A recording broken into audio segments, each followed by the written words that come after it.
Welcome to great home makers. இன்றைக்கி ஓணம் சீரீஸில் சக்கப்பிரதமன் பாயசம் தான் பார்க்க போகிறோம். கேரளாக்கே ஸ்பெஷலான சக்கப்பிரதமன் பாயசம் ரொம்ப சூப்பராக இருக்குங்க. இது எப்படி பண்ணுறதுன்னு நம்ம இப்போ பார்க்கலாம். சீட்ஸ் எல்லாம் ரிமூவ் பண்ணி ஒரு 500 கிராம்ஸ் பலாச்சொலையை ரஃப்பாக கட் பண்ணி குக்கரில் ஆட் பண்ணுறேன். கொஞ்சமாக தண்ணி விட்டு ஒரு 2 சவுண்ட் கொடுத்து வேக வச்சுக்கலாம். வேக வச்ச பலாப்பழத்தை மிக்சியில் போட்டு ஒரு நைஸ் பேஸ்ட்டாக அரைச்சிக்கலாம். ஒரு அடிக்கனமான கடாயில் 2 டேபிள் ஸ்பூன் நெய் விட்டுருக்கேன்.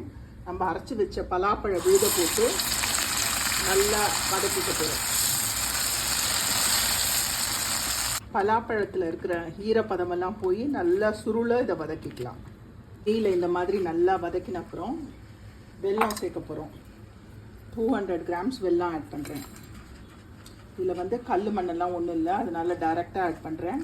இல்லைன்னா நீங்கள் வடிகட்டி வெல்லத்தை கொஞ்சமாக தண்ணி விட்டு கரைச்சி அதை வடிகட்டி அப்புறமா ஆட் பண்ணணும். வெல்லத்தோடு சேர்ந்து இது நல்லா கொதிக்கட்டும். வெல்லம் போட்டு நல்லா ஒரு 10 நிமிஷம் குக் பண்ணியிருக்கேன். எல்லாம் அப்படியே சேர்ந்து வந்திருக்கு பாருங்கள். சுக்கு பொடி ஒரு 1/2 டீஸ்பூன், ஏலக்காய் பொடி 1 டீஸ்பூன், ஜீரகப்பொடி ஒரு 1/4 டீஸ்பூன், எல்லாத்தையும் நல்லா மிக்ஸ் பண்ணிக்கலாம்.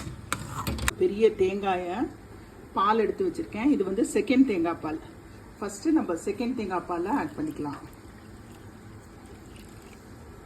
இந்த தேங்காய் பாலோடு சேர்ந்து இந்த பலாப்பழ பாயசம் சேர்ந்து கொதிக்கட்டும். 2வது தேங்காய் பால் விட்டு நல்லா ஒரு 15 நிமிஷம் மீடியம் ஃப்ளேமில் வச்சு குக் பண்ணியிருக்கேன். பாருங்கள், நல்லா கெட்டியாகி வந்திருக்கு. இப்போது இந்த ஸ்டேஜில் ஃபஸ்ட்டு தேங்காய் பாலை ஆட் பண்ண போகிறோம்.